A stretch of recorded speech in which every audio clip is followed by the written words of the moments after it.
Let's get into it now. A spoiler-free movie review of Bugonia, one of my most anticipated movies of the year, from director Yorgos Lanthimos, starring Emma Stone, Jesse Plemons. What this movie is about: Emma Stone plays a high-profile CEO at a pharmaceutical company. Jesse Plemons plays a guy who is obsessed with conspiracy theories. He has been just diving into all of these theories about Emma Stone's character and why he believes that she is an alien hiding in plain sight. And what does he decide to do? He decides to take action.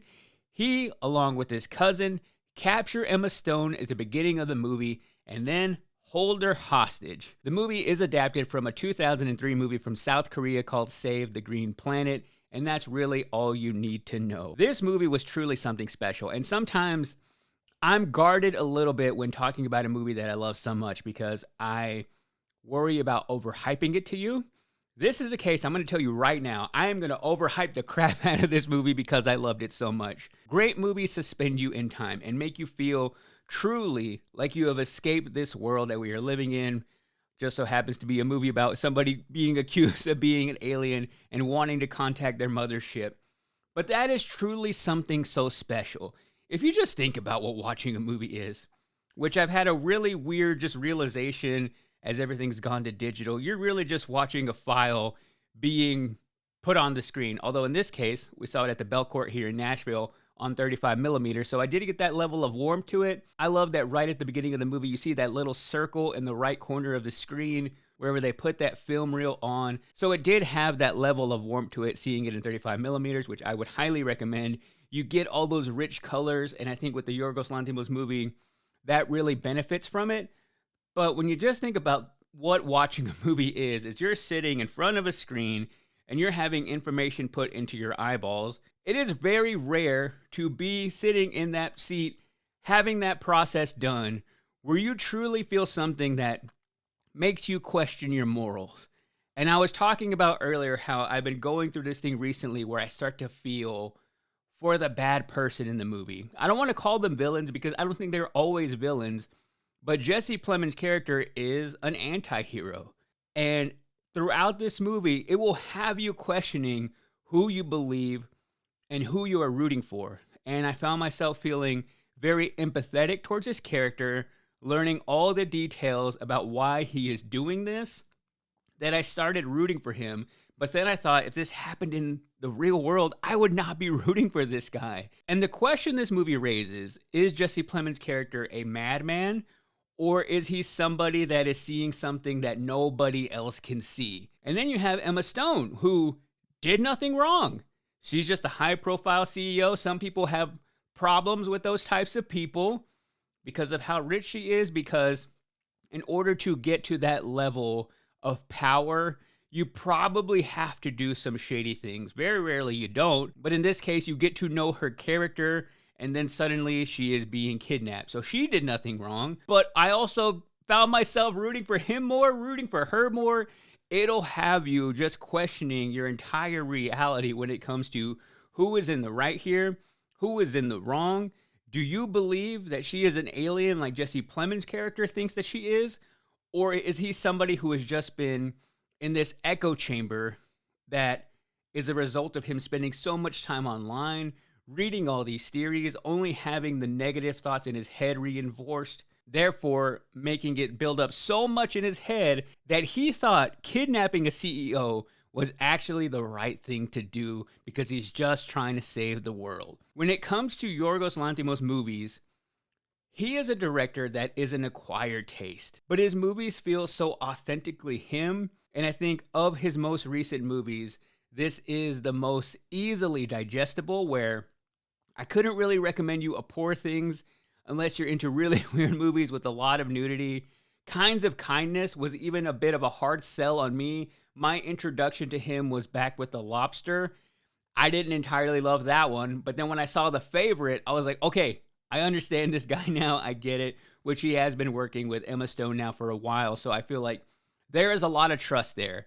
And to do a movie like this, to do any of his previous movies, you need to have a lot of trust, because Emma Stone actually shaved her head for Bugonia. You actually see it happen in this movie when she is captured, which was also in the trailer, they shave her head. That is Emma Stone committing to this role. For lack of a better word, that is Oscar stuff right there. I wish I could curse. I'm not going to curse, but that is what that level of acting is. That is why she is an Academy Award winner, because it takes that level of dedication. She didn't know what was going to be hiding for her underneath her head once she shaved it. And I did see that after she shaved her head, she realized she had these 2 moles that she got removed because she couldn't live with it. I could not shave my head fully because I know I have a weird head underneath this hair that is just lopsided, probably a roll. I probably have some mold or some weird things going on there. I know I have some scars, which I got when I was a kid. I know it's probably not as crazy for a guy to have to shave their head for a role, but that is next level stuff. It is the thing she is willing to do to change her body for a role. But not only that, she is somebody who is such a dialed-in actor. Her and Jesse Plemons together was so magnificent. To watch their back and forth on screen, where there are these 2 forces just butting heads against each other, where her character is so great at communicating and so great at diffusing a situation. She portrays a CEO in a way I haven't seen done before, where every conversation she has to end the way that she wants it to. And this was probably the first time in her life as a character where she was met with resistance, where she didn't know what to say. That was a really interesting dynamic to watch. When it comes to casting for this movie, completely nailed it. And I know Yorgos has been working with both of those actors for a very long time. And you may think, well, he just went to his muses and put them 2 together in a movie. So maybe not the most adventurous casting, but you realize why it works so well.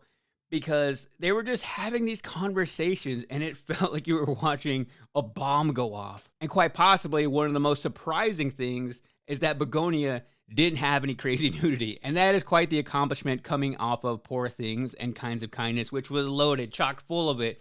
I would say that's Yorgos' calling card is, hey, you know what would make this scene better? Let's make these 2 people naked. Not the case with Bugonia. This movie is so absurd in the best way, and there was this one particular moment where I felt it go next level, where there was this switch in my brain that said, okay, this is a good movie, this is a good movie, and this scene in particular flipped that switch and went to a great movie. Because if you look at everybody involved in this, they're just all on a different playing field when it comes to storytelling, when it comes to acting, when it comes to dedication, when it comes to just treating every scene like this is the scene. There were so many instances of that throughout the entire film, where this is a movie that I feel is going to have a high rewatchability for me, because there are going to be things that I want to go back and see that I missed. I also think this movie proposes so many questions that you can dive into and have your own theories on. Even the title of the movie itself is a little bit ambiguous, where they named it this for a particular reason, but it can also be open to interpretation, especially once you watch the film, you find out what happens, you get all these questions answered, then you can ask more questions. And that is a sign of a great film. A movie that stays with you and leaves some things open for your own interpretation, which I think lately a lot of films have been playing it so safe, where they tell you every single thing, every single detail, every little thing ends up with a nice little bow on it by the end of it. And I think that is boring. And some people want every single question answered. I'm not one of those people. I think great art should be open-ended, and I wish more directors took that risk. And I think sometimes because of maybe that Marvel movie mentality, where we don't have all these questions answered by the end of it, we don't get a post-credit scene teeing up the next movie, we feel a little bit ripped off. I love those instances. Use your imagination, people. I only think the hard sell of this movie is the fact that it is kind of a weird concept, even though it is what I believe to be Yorgos's, at least of this decade, his most digestible work. I still think this movie will be a little bit off-putting to some, but these are the types of movies I seek out. I have to have at least one of these every single year to just inspire me again, to make it feel like I'm not watching the same thing over and over and talking about the same types of movies again and again. This movie is a full course meal to me. It has the appetizer, the amazing entree, the wonderful dessert, maybe even a little cup of cappuccino at the end. This movie has it all. And if you end up watching it or have seen it already and didn't enjoy it, what do you enjoy? I really want to know. Maybe you're not into the idea of conspiracy theories. Maybe you don't like aliens. Maybe you just don't like this form of storytelling. For me, I feel this movie had it all. It was so close to perfection. I even got this little commemorative film strip, which is really cool with some big scenes from the movie. If you're watching on YouTube, you can see me holding it, although it doesn't show up that great on camera. But I was such a nerd for this movie going into it that I saw they were going to have these limited edition, and anything collectible, I got to get my hands on. We got there probably 20 minutes early, and I was like, man, I hope they don't run out of those strips. They still had a lot of them. I think I was the only one excited for this, but pretty cool. I love any kind of little piece of memorabilia now that we don't have ticket stubs. Like all my ticket stubs are in my Regal app. Since we don't have those, and I don't buy a whole lot of popcorn buckets just because I have the big Stitch one in the studio and it kind of takes up all the space. I love these little things that they can do to give you something to take home from the movie. So for Begonia, it is rare for me to give out a 5. I'm not going to do it here. It is really close, but I am just so hyped coming off this movie. The fact that I went in with such high expectations, and those expectations were not only met, but I feel like even exceeded at moments. For Begonia, I give it 4.5 out of 5 shaved heads.